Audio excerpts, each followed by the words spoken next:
What's good, everybody? It's your boy Midnight Blizzak with my first video on my new channel, um, Midnight Black Wrestling Reactions. So, I just want to thank everybody who subscribed to my other channel, Midnight Black Reacts. I appreciate all the love I've been getting, all the support, and I hope you guys do the same with this channel. So the first video I'm going to do on this channel will be a top 10 list of my top 10 favorite wrestlers. So if you like this video, make sure you hit the like button, subscribe, share it. So I'm going to kick it off right now with number 10, and it's the Ultimate Warrior. I just remember being a kid and watching him with the colorful face paint and the what's this called, tassels on his arms, and you know, him running to the ring and just that entrance music, that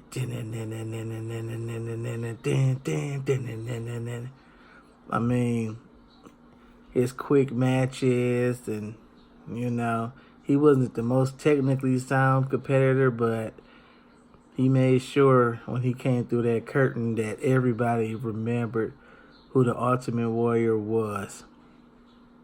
So, you know, big up to the Warrior. You know, he's no longer with us anymore, but his memory and his legacy will always be engraved into the hearts of all wrestling fans.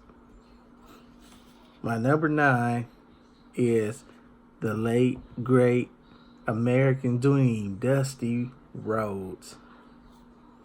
I mean, what can't you say about this guy? I mean, he's one of the greatest talkers of all time, one of the greatest wrestlers of all time. He, you know, booked many territories, arguably a part of one of the best feuds in wrestling history with Ric Flair and the Four Horsemen. And then, you know, both of his sons, Dustin and Cody, are both wrestlers, and so the Rhodes legacy will continue. So, you know, another great that's no longer with us, the American Dream, Dusty Rhodes. And number 8, and a lot of people might be surprised that this gentleman is so far down on my list, or maybe even on my list, but it's the immortal Hulk Hogan. I mean, like I said, I grew up in the era when Hulkamania started. I remember watching when he beat the Sheik for his first WWF at the time championship. I remember when he beat Macho Man for the belt. I remember when he ended up beating Yokozuna at WrestleMania 9 in the impromptu matchup. When he came back and beat Triple H for the Undisputed Championship. Like, classic moments. I mean, I know in the past couple years he had some controversy about certain comments he said, but hey, we all human, we all make mistakes, and you know, I think he learned from his mistakes and he's a better person now. So big up to Terry Bollea, aka Hulk Hogan. Number 7 is another wrestler a lot of people might be surprised is so low on my list, and that is the 16-time World's Heavyweight Champion, Nature Boy Ric Flair. Woo! I mean, what can't you say about Flair either? I mean, in many people's eyes, he is the greatest wrestler of all time. It's usually the debate, is it Flair? Is it Hogan? Kind of like in rap, people debate, is it Tupac or is it Biggie? So, I mean, each person has their own opinion. Excuse me. Ric Flair was a better performer. He knew how to draw the crowd in. I mean, Hogan knew how to draw a crowd too, but wasn't the greatest performer of all time. So, and Flair was a part of one of the greatest groups, factions of all time, the Four Horsemen. So, now his daughter Charlotte is breaking records and doing her thing in the WWE. So big up to the Nature Boy, Ric Flair. My number 6 is the dead man, the Undertaker. Man, this guy, when you think of WWE, there's a couple people that comes in mind, but the Undertaker is one of them. He's truly a legend. He's a locker room leader.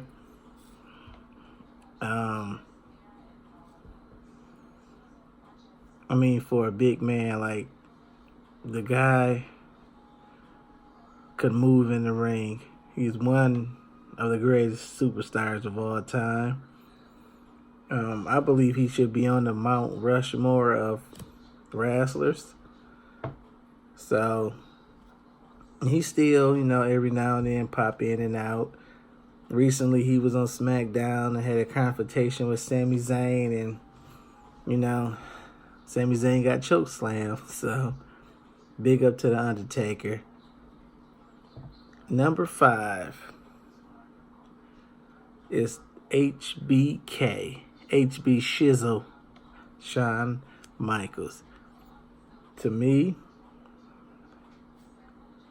he is the greatest in-ring competitor I've ever seen. There was nothing that HBK couldn't do, from the high flying to the technical stuff. I mean, the emotion he can draw from a crowd. Like, I remember watching that episode of Monday Night Raw when they did the whole, I think it was like concussion angle, when Owen Hart kicked him in the back of the head, and then he ended up falling out in the ring. But I think that was like, they wrote him off of TV because of the situation that happened when he got jumped in a nightclub by some Marines or something, I believe. But, after a while, he cleaned up his act, found God, got into the church, then he came back and had even a better run, So, Shawn Michaels is, like I said, one of the greats of all time, and big up to HB Shizzles. Number 4 is a tie. First, I have down the best there is, the best there was, and the best that there ever will be, Bret the Hitman Hart. I mean, this guy was one of the best technical wrestlers of all time. I was a big fan of, like, his pink and black attire. As I got a little older and realized why he wore pink, because it was, red and white mixed together, the Canadian colors. So, he came from a family full of wrestlers. His brother, the late great Owen Hart, his brother-in-law, British Bulldog. His other brother-in-law was the late Jim the Anvil Neidhart.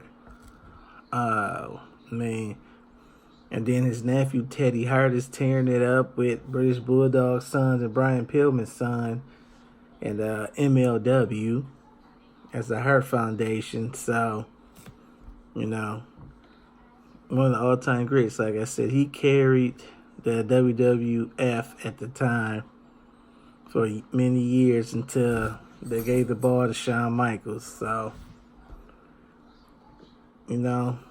And I know about the whole like Montreal screw job, and he went to WCW, and they didn't do crap with him, and his career kind of took a downfall.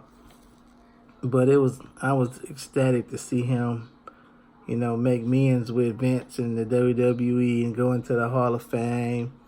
So, it was a happy ending in the long run for Bret Hart. And then the other person I have for number 4 is the other 16-time World Heavyweight Champion, John Cena. Arguably one of the most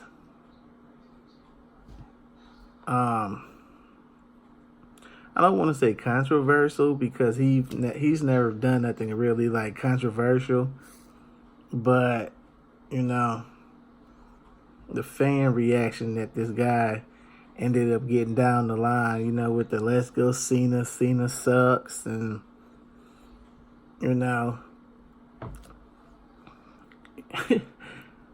most people wanted to see him turn heel and get a character change, but the guy stuck to his guns, and in the long run it paid off for him. Like I said, he's a 16-time World Heavyweight Champion.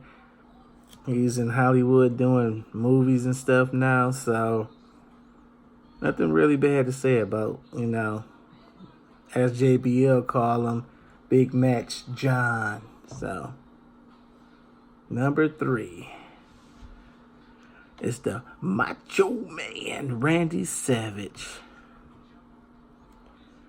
I think he is, I don't know if a lot of people would agree with me, but one of the most, I'm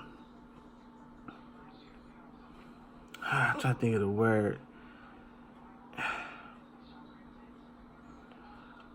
I don't want to use unappreciated, but it's like when people talk about the best all the time, it don't seem like they talk about this guy. But Macho Man was amazing in the ring. His interviews was legendary. Him and Miss Elizabeth together was like the first couple of the WWF again at the time. Had great success in the WWF as a wrestler and a commentator. Then he went on to WCW and had a great run there. And sadly, he's no longer with us either. But, people always talk about his match with Ricky the Dragon Steamboat at WrestleMania 3 for the Intercontinental Championship as one of the best matches of all time. So, I don't see how you can say this guy had one of the best WrestleMania matches and not say he's one of the greatest. So, I don't understand it, but I'm going to give Randy Macho Man Savage his props. So, number 2 is that Texas Rattlesnake, Stone Cold Steve Austin. This guy took over the business. There wouldn't have been an Attitude Era without Stone Cold Steve Austin. That's just the facts. Like, at the time, I really didn't watch a lot of ECW because it didn't come on in my city or my state at the time. So I didn't get to watch like his promos he used to do. But later on, when, Vince ended up buying ECW and did the Rise and Fall of ECW documentary, and I seen his interviews, I've seen like that they kind of nurtured him into that Stone Cold character in ECW that he later perfected in the WWF. And basically he just kicked ass and take names and drinking beers and sticking up the bird and feuding with the boss. And I mean, this guy was, And still to this day, he can come out on Monday Night Raw or SmackDown and get the biggest pop in the world. Like, the guy is one of the greatest of all time. So, salute to you, Austin. And number one, I just want to remind people that this is my top 10 list. It don't have to be yours. You can comment below and give me your top 10 list. But as my number one wrestler of all time, it is the icon, the franchise, the vigilante, Steve Borden, a.k.a. Sting. I mean, this guy had it all to me. He had the look, he had the charisma, he had the microphone skills, he had the wrestling skills. Like, he could high fly, he can do the submission, the technical. He could go pound for pound with the big men like Vader and Sid and the Giant, the Big Show. And to me, there wouldn't have been a WCW without Sting. And I don't think Sting would have been what he became if he didn't have that match with Ric Flair at Clash of the Champions. So, big up to Flair for taking a chance with a guy like Sting. And big up to Sting for, perfecting his craft and changing his character when he realized that, the Surfer Sting character was getting kind of stale. Then he went to the Crow Sting, and then he went to Wolfpack Sting, and, later on, when WCW got bought out by Vince, he ended up going to TNA or Impact Wrestling, whatever you want to call it. And then after a few years there, he reinvented himself again as Joker Sting, which I think is one of his greatest gimmicks that he did. Like, if you never seen Sting as Joker Sting, like, you need to YouTube it and see what you can find, because it's amazing. So, but again, like I said, this is my top 10 list. I appreciate everybody for watching. If you have any comments, put them below. Like I said, you can leave me your top 10 list or anything you would like for me to discuss. Like I said, this is my first one on this channel. So I appreciate everybody. I appreciate the love and support. And, if you like it, click the like button. If you don't dislike it, you can push the thumbs down button. Excuse me. Been a long day. So I appreciate everybody again, like I said. And I am out. Peace.